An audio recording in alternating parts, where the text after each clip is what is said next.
আল্লাহ রাব্বুল আলামিন সূরাতুল ইব্রাহিমের মধ্যে বলেছেন, লা ইন শাকারতুম লাআযীদান্নাকুম, তোমরা যদি আমার শুকরিয়া আদায় করো তাহলে আমি তোমাদের প্রতি আমার নিয়ামতকে বাড়িয়ে দেব।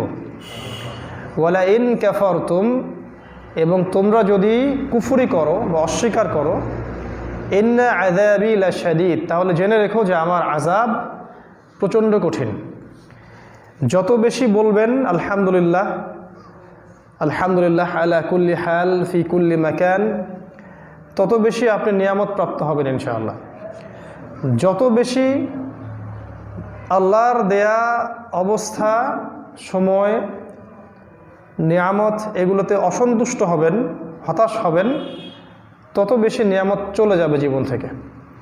আল্লাহ পাক এটা শাস্তি দিবেন, নিয়ামত তুলে নেবেন। এই হলো আলহামদুলিল্লাহ বলার ফজিলত।